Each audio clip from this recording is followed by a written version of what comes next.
अस्सलामुअलैकुम जी, आपका होस्ट सईद आमिर जैद आपकी खिदमत हाजिर। हमारा यूट्यूब और फेसबुक चैनल ये है पाकिस्तान देख रहे हैं। लाखों करोड़ों दुरूद व सलाम हज़रत मोहम्मद मुस्तफ़ा सल्लल्लाहु अलैहि वसल्लम और आले मोहम्मद पर। रात की इफ्तारी के फौरन बाद एक तफसीली फैसला जारी कर दिया गया। आप जानते हैं कि 8 रुकनी बेंच ने कल 11:15 के करीब समाअत की, जिसमें एक्ट एंड प्रोसीजर 2023 के लिए बात हुई, क्योंकि एक पिटिशनर था जिन्होंने दरखास्त दी हुई थी। उनके इम्तियाज सदीकी साहब वकील ने बड़े ज़बरदस्त दलाइल दिए और इसके बाद सुप्रीम कोर्ट ने इसको ताहुक्म सानी जो है वो मुलतवी भी किया था और फिर नोटिस भी जारी किए सियासी जमातों को, वफाक को, अटॉर्नी जनरल को कि जी आएँ और आके मामलत के लिए। मगर उनका जो तफसीली फैसला आया है उससे पहले कहते हैं कि इनकी 3 मुलाकातें हुई हैं चीफ जस्टिस साहब की, वो मैं आपको बताऊंगा। मगर सबसे पहले मैं आपको बताऊं जी, जो स्टे जारी कर दिया गया 8 रुकनी बेंच, क्योंकि 15 टोटल जस्टिस है जिसमें से 8 इस समाअत के अंदर मौजूद थे और बकायदा तौर पे इसे स्टे दिया गया है ताहुक्म सानी। इस एक्ट एंड प्रोसीजर एक्ट 2023 को रोक दिया गया है उस वक्त तक जब तक ये ना पता चल सके कि ये पार्लियामान की जुरिस्डिक्शंस हैं कि नहीं, ये पार्लियामान का इस्तेहकाक है कि नहीं कि वो सुप्रीम कोर्ट में मुदाखलत करके उसके हदूद व इख्तियार को महदूद कर सकती है। और पार्लियामान एक्ट एंड प्रोसीजर इख्तियार है यानी जो मैंने आपको बताया, सदर मुमलिकत दस्तखत करें या ना करें किसी सूरत अमल दरामद नहीं होगा, किसी सूरत अमल नहीं होने देंगे। ये तफसीली फैसले में कहा गया है। बिल पर अबूरी हुक्म के अलावा कोई चारा नहीं था। ये 8 रुकनी बेंच ने एक तफसीली फैसला जारी कर दिया।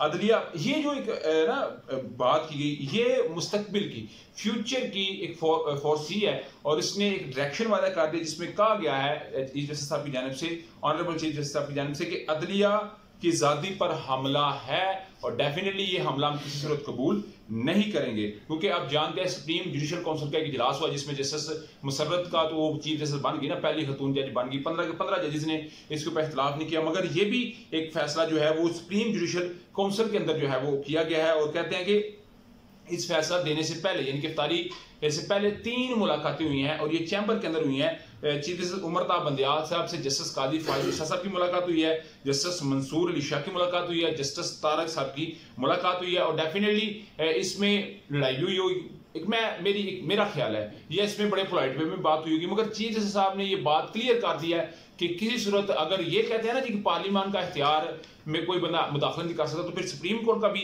एक ख्याल है जिसको हम उसमें मुदाखलत करने नहीं देंगे। मगर ये एक बड़ा जो है वो इस हुकूमत के लिए ब्रेक थ्रू है वो कि इन्होंने वही एक घिसी पिटी जो है वो अपनी स्टेटमेंट जारी की जिसमें जी ताहुक्म सानी को हम मुस्तरद करते हैं।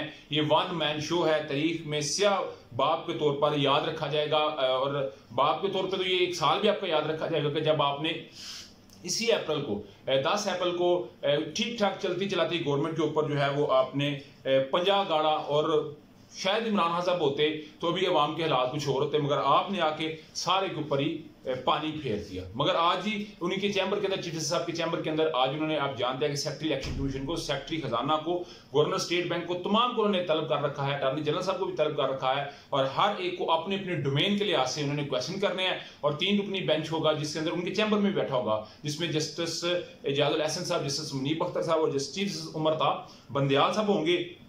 और आज कुछ बड़ा खड़ाक भी हो सकता है। उधर जी आज इन कैमरा इजलास भी बुला लिया गया है कौमी सलामती का, जिसमें वज़ीर आज़म ने कहा जी किसी सूरत हमने बदमज़गी नहीं करनी और इसमें आर्मी चीफ भी होंगे, DGISI भी होंगे, यानी कि तमाम लोग इसमें मौजूद होंगे और वो इंतखाबात की तारीख का और ये जो एक्ट एंड प्रोसीजर है इस पे जो है वो बातचीत होगी। मगर कहते हैं कि उधर वज़ीर आज़म पाकिस्तान की जरदारी साहब और बिलावल भुट्टो से मुलाकात हुई है, जिसमें बाकायदा तौर के ऊपर ये एक ख्याल सामने आ रहा है कि हम किस तरह चीफ जस्टिस उमरता बंदियाल साहब की मुद्दत मुलाजमत में कमी ला सकते हैं। क्योंकि अक्टूबर में तो आ जाना है जस्टिस कादी फाजिल साहब ने, मगर हम इनकी मुद्दत मुलाजमत में किस तरह कोई कमी ला सकते हैं। ये ना हो कि ये जाने से पहले हमारे लिए कोई ऐसी सुरख लाइन खींचे जिसको बाद में हम क्लियर भी ना कर सके। उधर जी सैयद तलत हुसैन ने भी एक ट्वीट किया है, खुद बचाओ तहरीक के तहत पार्लियामान की कानून साजी के अमल को मफलूज व बांझ दिया है। अगर अपने आखिरी महीनों को इमरान की खिदमत के लिए वक्फ करना है